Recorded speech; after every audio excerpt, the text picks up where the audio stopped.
Kwa ruhusa yako mwenyekiti, naomba nimtajie barabara 5 ambazo hata nikifa leo naomba zijengwe katika jimbo la Kigoma mjini. Asante mheshimiwa mwenyekiti, pamoja na majibu mazuri ya mheshimiwa naibu waziri wa TAMISEMI. Mheshimiwa mwenyekiti, nilikuwa na maswali mawili ya nyongeza. Moja litakuwa swali, lakini la pili litakuwa maombi.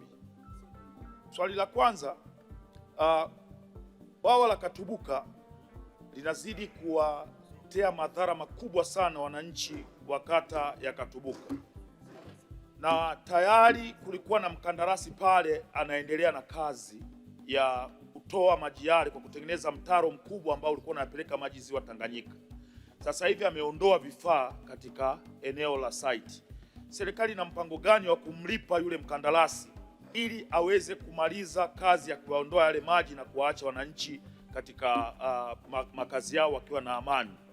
Lakini ombi la pili, mheshimiwa mwenyekiti, nilikuwa naiomba serikali, sisi wabunge pamoja na kufanya maendeleo, lakini tunafanya siasa pia. Tulikuwa tunaomba pale ambapo mnaleta pesa kwa ajili ya ujenzi wa barabara, basi waambie wataalamu wenu waje washauriane na sisi ni barabara gani ambazo zikienda kujengwa zitatusaidia sisi pia kilio cha wananchi wetu katika majimbo yetu. Lakini haiwezekani ukiwa huko bungeni unaambiwa tu greda liko mtaani linafanya kazi. Unaweza kukuta hiyo barabara inayojengwa ni barabara ambayo kwenye ahadi zako kwa wananchi wako haina umuhimu kama kuna barabara zingine. Kwa mfano, kwa ruhusa yako mwenyekiti, naomba nimtajie barabara 5 ambazo hata nikifa leo naomba zijengwe katika jimbo la Kigoma mjini. Barabara ya kutokea uwanja wa Lake Tanganyika kupita Buzebazeba sokoni, Rusimbi, kata ya Majengo pamoja na kata ya Machinjioni. Barabara ya kutokea kata ya Mwanga Kaskazini inaitwa barabara ya Serengeti inayounganisha kata ya Mwanga Kaskazini na kata ya Gungu.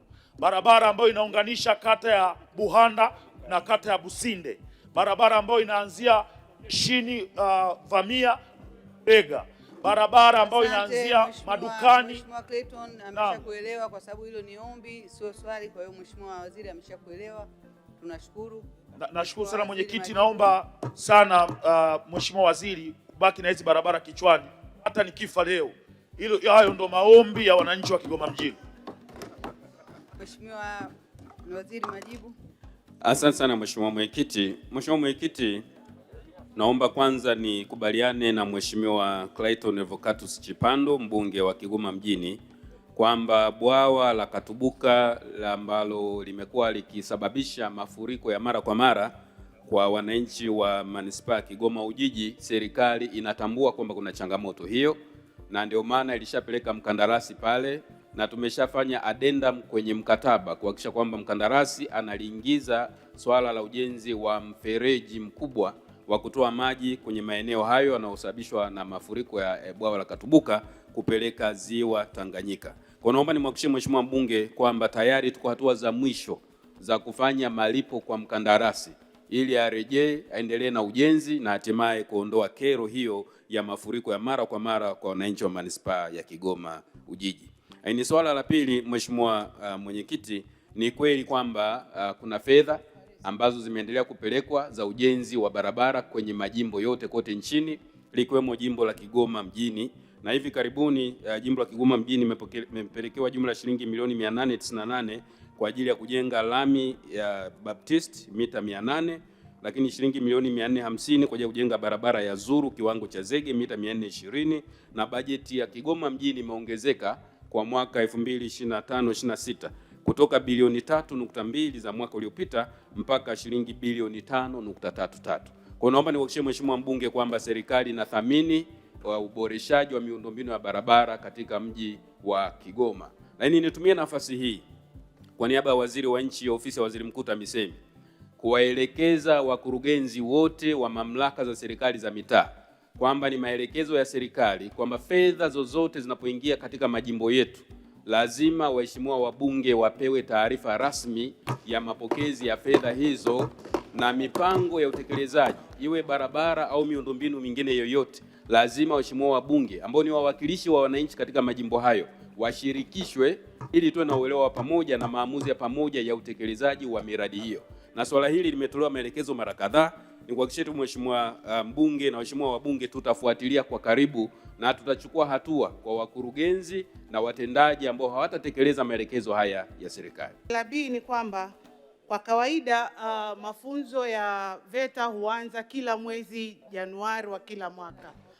Kwa hivyo kwa kuwa chuo kinamalizika Septemba 26, tunategemea kwamba mpaka Januari 27 chuo kitaanza kutoa mafunzo haya. Mheshimiwa Ado Shaibu.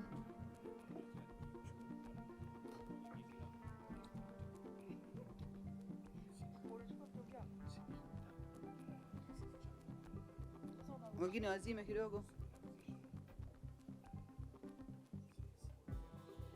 Mheshimiwa Adonis, zima kisemeo.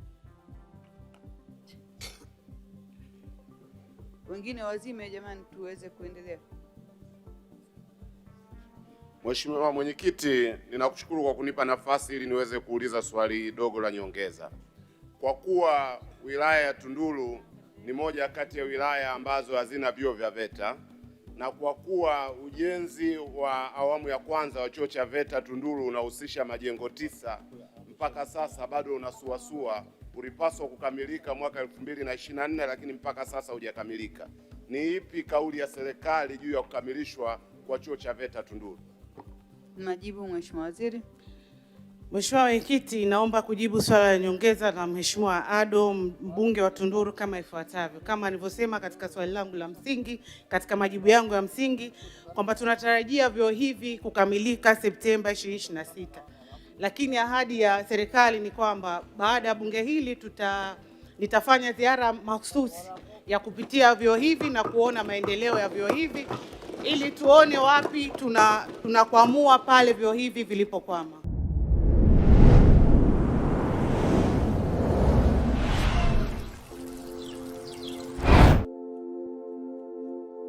Kuna wakati siasa zetu, hata ukienda maktaba ukasome vitabu vya siasa, bado huwezi kupata ukweli wa nani kafanya nini na kwa nini.